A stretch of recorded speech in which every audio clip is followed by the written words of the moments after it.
নমস্কার, কেমন আছেন সবাই? আশা করছি ভালো আছেন। আর আমরাও বেশ ভালো রয়েছি। এখন বাজে সকাল ৬টা। আপনাদেরকে সাথে নিয়েই ব্লগটা শুরু করলাম। সকাল থেকেই আমাদের এইদিকে বৃষ্টি শুরু হয়েছে। তো এখন একটু থেমেছে। ওই সকাল থেকে বৃষ্টি পড়ছে, থামছে এই করেই আর কি চলছে। সকালবেলায় ঘুম থেকে ওঠার পর বেলকনিতে এসে আমি বেশ কিছুক্ষণ সময় কাটাই। তাতে আমার মনটা ভীষণ ভালো হয়। আর এই সকালের শান্ত পরিবেশ দেখতে এত ভালো লাগে কি বলবো আপনাদের। সকাল সকাল ঘুম থেকে উঠলেই বুঝতে পারবেন যে সকালের যে একটা আবহাওয়া সেটা কত সুন্দর আর কত মিষ্টি। বেশ কিছুক্ষণ বসে সময় কাটিয়েছি আর এরপরে চলুন ব্রাশ করে তারপরে ড্রেস চেঞ্জ করে যাব সংসারের কাজকর্মতে হাত দেবো আর কি।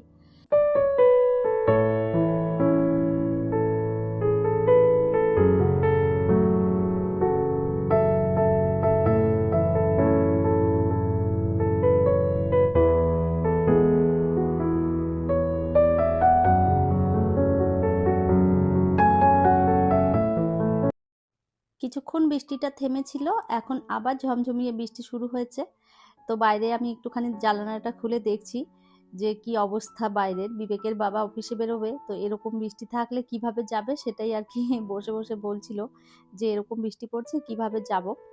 তো কদিন স্কুটি নিয়েই গেছে আর এখন বলছে যে আজকে বাসে চলে যাব, কেননা এই বৃষ্টির মধ্যে তো আর স্কুটি নিয়ে গেলে পুরো ভিজে যাবে। তো সেই জন্যই ভাবলাম যে সকালের খাবার তাড়াতাড়ি করে দিই, সকালবেলা ওই 8:30টার মধ্যে বাসটা আর কি চলে আসবে। যাই হোক, এদিকে একটুখানি লাল চা বসিয়ে দিচ্ছি দুজনের জন্যে। বৃষ্টির মধ্যে চা খেতে ভীষণ ভালো লাগে। দুধ চা হলে তো কোনো কথাই নেই, তবে দুধ চা সকালবেলায় খাওয়া বন্ধ করে দিয়েছি, কেননা প্রচুর অ্যাসিডিটির প্রবলেম হয়, সেই জন্যে দুধ চা আর খাই না। তো ওই জন্য ভেবেছি একদম মশলা দিয়ে ভালো করে একটু লাল চা করব কড়া করে। ওই গোলমরিচ দিয়েছি, তার সাথে লং আর আদা সমস্ত থেতো করে আর এই যে ভালো করে ফুটিয়ে নিয়েছি। তো চলুন বসে বসে চা এনজয় করি, তারপরে এসে সকালের খাবার দাবার আর কি শুরু করব। বাবুরও স্কুল রয়েছে, ওকেও রেডি করে দিতে হবে, ওর জন্যও খাবার করে দিতে হবে। তো এদিকে আমরা চা খেয়ে নিয়েছি আর বিবেকের বাবা যেখানটাতে অফিস সেখানে জলের ভীষণ প্রবলেম। আসলে খাবার জল সেভাবে ভালো পাওয়া যায় না। তো ওই জন্য বাড়ি থেকেই জল নিয়ে যায়, 3 বোতল জল দিয়ে দিলাম, সকাল থেকে সন্ধে পর্যন্ত হয়ে যাবে। তো জল ভরে দিয়েছি আর এরপরে এই যে বললো খাবার করতে হবে না, ওটস খেয়ে যাব। তো ওই জন্য ওটসটা আর কি রেডি করে দিচ্ছি। ঘড়ির কাঁটা দেখতে দেখতে কোথা থেকে কোথায় যে পৌঁছে যাচ্ছে সে বোঝাই মুশকিল। এখন এই যে প্রায় 8টা মতন বেজে গেছে, বিবেকের বাবা স্নান করে রেডি হয়েছে, খেয়ে আর কি বেরোবে। বিবেকও স্কুলের জন্য একদম রেডি হয়ে গেছে, ম্যাম এসেছিল, ওর পড়া কমপ্লিট করে ও ড্রেস পরে রেডি হয়ে গেছে। এরপরে ওকেও গিয়ে আর কি নিচে ছেড়ে দিয়ে আসবো বাসে, তারপরে বাড়ির যে কাজবাজ রয়েছে সেইগুলোতে হাত দেব। সকালবেলায় এত চাপ থাকে না, সকালবেলায় কোনো দিকে তাকানো যায় না। বিবেকের বাবা আর বিবেক একসাথে বেরোয়, তো সেই জন্য খুব অসুবিধে হয়ে যায়। বিবেকের বাবার অত বায়না নেই, ওকে যা দিই ও সেটাই খেয়ে চলে যায়। কিন্তু বিবেকের বায়না শুনতে শুনতে আমি পাগল হয়ে যাই। আজকে এটা নিয়ে যাব, ওটা খেয়ে যাব, সকালবেলায় উঠেই বলবে আমাকে আলুর পরোটা বানিয়ে দাও। তো এই সমস্ত জিনিস বানাতে তো ভীষণ অসুবিধে, জানেন আপনারা। বিবেককে ছেড়ে দিয়ে এসেছি আর এরপরে এই যে বিছানাপত্র গুছিয়ে নিই চলুন। আজকে ভেবেছি বিছানার চাদরটা চেঞ্জ করব। কয়েকদিন ধরেই এত বৃষ্টি হচ্ছে না, ঘর বাড়ি কেমন একটা স্যাঁতস্যাঁতে ভাব হয়ে গেছে। বর্ষাকাল এলেই ঘর বাড়ি মনে হয় যেন কিরকম একটা গন্ধ ছাড়ে আর কিরকম যে একটা স্যাঁতস্যাঁতে ব্যাপার, একদমই ভালো লাগে না। আপনাদের বর্ষাকাল কেমন লাগে কমেন্ট করে কিন্তু আমাকে জানাতে পারেন। আমার বর্ষা ভালো লাগে, তবে ওই যে হয়ে ঝমঝমিয়ে কমে যায় সেরকম বৃষ্টি হলে বেশ ভালো লাগে। তবে এই 7 দিন ধরে যদি বৃষ্টি পড়তে থাকে এটা ভীষণ বিরক্তি লাগে, একদমই ভালো লাগে না। কাপড় জামাও শুকায় না, তারপরে কিরকম একটা স্যাঁতস্যাঁতে ব্যাপার, ঘর বাড়ির থেকে মনে হয় যেন কিরকম বাজে স্মেল বের হয়, তো সেই জন্য না একদমই ভালো লাগে না। তো যাই হোক, আপনাদের সাথে গল্প করতে করতে বিছানার চাদরটা চেঞ্জ করে নিলাম। এই বিছানার চাদরটা বেশ অনেকদিন পর পাতলাম। আর এই বিছানার চাদরের কাপড়টা এত ভালো, আমার ভীষণ ভালো লাগে এই চাদরটা। দেখতেও ভালো লাগে আর সাথে এর কোয়ালিটিটাও ভীষণ ভালো। তো ওই জন্য না এই চাদরটা খুব একটা বেশি আমি পাতি না, মাঝে মধ্যে পাতি আর বেশিরভাগটাই তুলে রেখে দিই। একটু তোলা তোলা করে পাতি আর কি। এই মুহূর্তে আপনারা যারা আমার ভিডিওটি দেখছেন প্লিজ একটি লাইক করে দেবেন, আর আমার ভিডিওর কোনো অংশ যদি আপনাদের ভালো লেগে যায় কমেন্ট করে জানাতে ভুলবেন না। এই ধরনের ভিডিও যদি আপনারা আরও দেখতে চান চাইলে কিন্তু আমার চ্যানেলটিকে সাবস্ক্রাইব করেও রাখতে পারেন। কাজটি যারা অলরেডি করে রেখেছেন তাদের অসংখ্য ধন্যবাদ। উর্মি কিচেন থেকে একটা দিদিভাই কমেন্ট করেছে, অনেক ভালো লেগেছে। থ্যাংক ইউ সো মাচ দিদিভাই, এইভাবেই পাশে থাকবেন। সুমি বোন আমাকে কমেন্ট করেছে, আমি বাংলাদেশ থেকে আপনার ব্লগ দেখি ডেলি, খুব ভালো লাগে দিদি। থ্যাংক ইউ সো মাচ বোন, এত সুন্দর একটা কমেন্ট করার জন্য।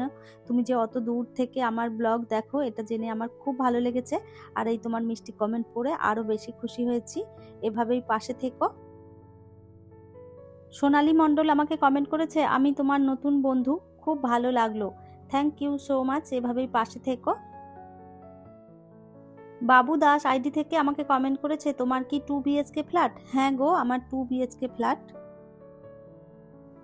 NS বেঙ্গলি ব্লগ থেকে আমাকে কমেন্ট করেছে, খুব সুন্দর video. Thank you so much, এভাবেই পাশে থেকো। আপনারা আরও অনেকেই আমাকে কমেন্ট করেছেন, আপনাদের প্রত্যেককেই জানাই অসংখ্য অসংখ্য ধন্যবাদ। এত সুন্দর সুন্দর কমেন্ট করে আপনারা আমার প্রত্যেক দিনের উৎসাহটা অনেকটা বাড়িয়ে দেন। এভাবেই সবাই পাশে থাকবেন। আপনাদের কমেন্টগুলো পড়তে পড়তে অনেকটা কাজ আমি এগিয়ে ফেলেছি। আর এই যে দেখুন, পড়ার টেবিলটা সুন্দরভাবে গুছিয়ে দিলাম। প্রত্যেক দিনই পড়ার টেবিলটা আমাকে গোছাতে হয়, তবে সেরকম সব কিছু নামিয়ে প্রত্যেক দিন পরিষ্কার করা হয় না, মাঝে মধ্যে সব কিছু নামিয়ে মুছে পরিষ্কার করে দিই। আর এমনিতে তো প্রত্যেক দিনই গোছাতে হয়। আর এই যে দেখুন, এই রাধা কৃষ্ণের যে ফটো ফ্রেমটা আছে, এটা বিবেকের বাবা যখন ট্রান্সফার হয়ে এসেছিল তখন ওখান থেকে একজন গিফটে আর কি দিয়েছে। এত ভালো লাগছিল, তো ভাবলাম এখানটাতেই থাকুক। আর এই তো সুন্দরভাবে রুমটা গুছিয়ে নিয়েছি। চলুন এরপরে রান্নার দিকে যাওয়া যাক। সকালবেলায় যখন বিবেককে ছাড়তে নেমেছিলাম তখন আসবার পথে মাছ নিয়ে এসেছিলাম, তো একটু চিংড়ি মাছ, আর এদিকে নিয়ে এসেছিলাম হচ্ছে কাতলা মাছ। তো কাতলা মাছটাকে আজকে ভেবেছি একটু দই কাতলা করব। তো ভালো করে মাছটা সুন্দরভাবে আমি ধুয়ে একদম পরিষ্কার করে নিয়েছি, আর এর মধ্যে নুন আর গোলমরিচ দিয়ে ভালো করে মেখে নিলাম।